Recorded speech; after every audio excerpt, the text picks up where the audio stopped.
Start game now.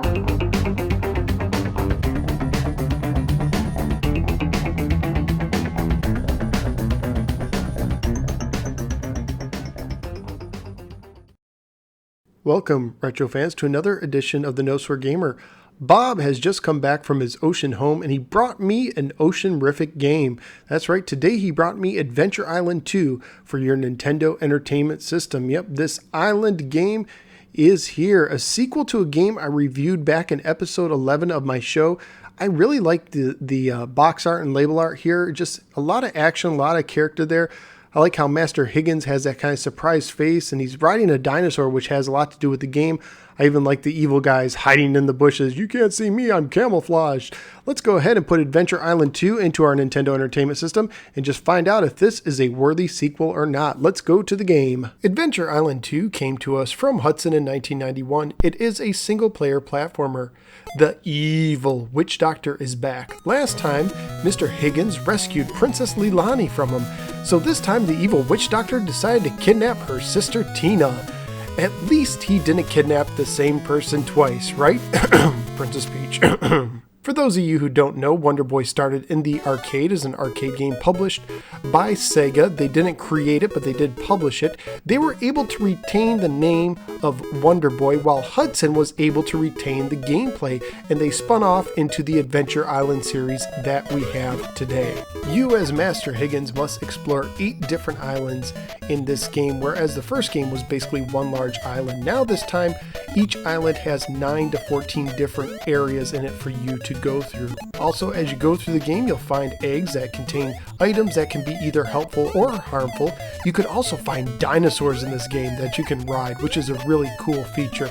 Another cool feature of this game is that it gives you the ability to save items and store them in eggs in between levels if you end the level with that item. So if you end the level with the hatchet, you could decide to take it to the next stage or store it away for future use. Now in the game, there are several items you can find in these eggs.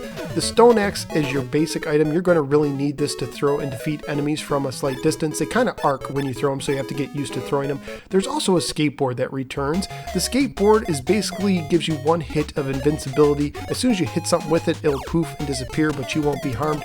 But it is pretty cool, and it can get you through some stages rather quickly, although other stages are very hard to navigate with the skateboard as it just keeps going with its momentum. There's also a flower you can find that will double the points of everything you eat or touch. There is milk that will fill up your energy, a honey girl that will make you invincible, and there's also the nasty eggplant that takes energy away from you very quickly. Yeah, you have an energy bar across the top of your screen. However, it's a little bit deceptive because just because you have energy doesn't mean you won't die. There's a lot of one-hit kills in this game if you hit like fire or fall down a pit or whatnot. But if you lose all your energy, you'll also die. So you have to keep it up by eating various fruits and the milk as you go through the stage. And there's also dinosaurs. Now they're represented by basically card icons. So if you get a heart, you'll get this dinosaur that whips with its tail. If you get a spade, you will get a dinosaur that spits fire. There's also a dinosaur that you get as a diamond that is a serpent that helps you basically swim underwater. There's some underwater levels in this game as well.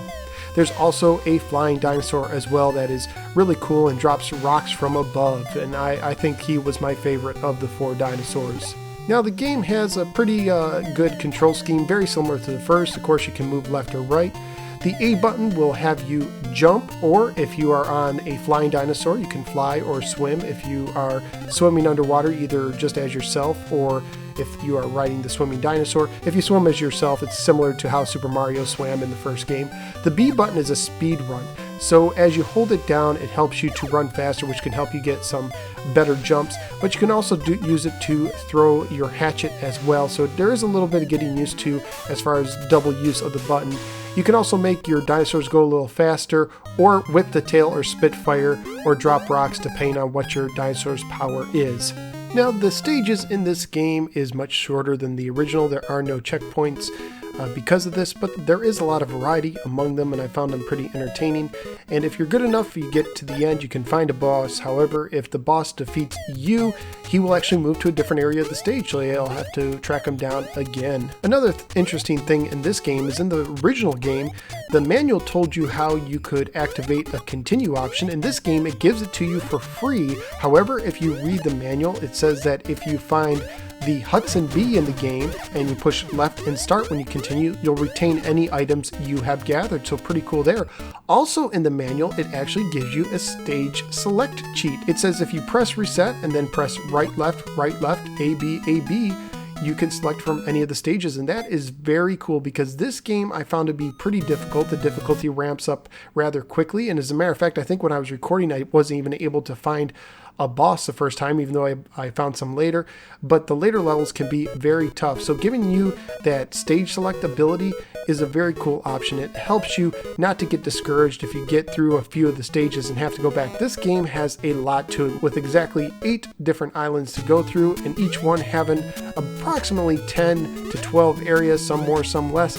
There is a lot for you to explore in this game, so you'll be glad to have that stage select, and I'm glad they included it as well. Now, a couple other cool things that they did from the original is they tightened up the controls, which makes a huge world of difference to me. It doesn't feel nearly as slippery as the first game. I thought the controls were much better. They also give you an ability to go back a little bit. In the previous game, once you went to the right, you couldn't go back to the left. The screen locked. This time you can go a little bit back. It still locks you at certain points, but at least it's a little more freedom than before. And finally, at the end of each stage, they give you a nice little bonus round where you can earn extra points or even a free life if you are lucky enough. And I liked all these changes. I thought it was very refreshing and really helped update the series. Graphically speaking, it's a solid game on the NES. There are definitely games that look better, but overall I thought it looked pretty good and captured the island spirit. I thought the music was really cool as well.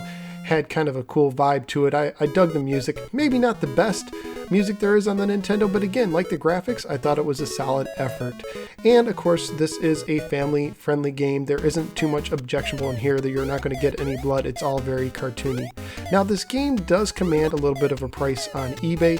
Loose copies were going for between $15 to $20, and that price would include your shipping. Complete copies, you're looking at $60.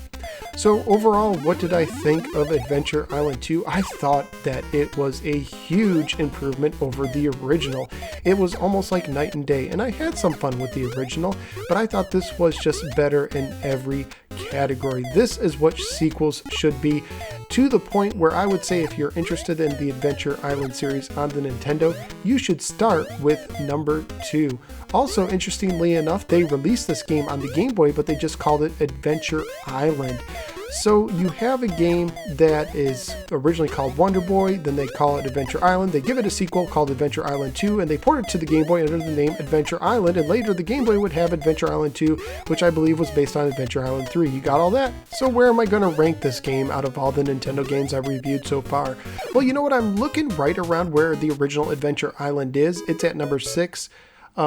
Jackal is at number 5. I think I enjoyed Jackal a little more, so I'm going to kind of bump the original Adventure Island down and put Adventure Island 2 at my new number 6 slot. It's a game that I would say if you can find it for a good price, or if you're interested in the series, try it out. It may not be as good as the Super Mario Brothers series when it comes to platformers, but it's a solid platformer for the NES that I think some of the Nintendo fans should definitely try out. So thank you guys for giving me a little part of your day. Don't forget you can follow me on the Facebook or the Twitter. Go to either one and search for The No Swear Gamer.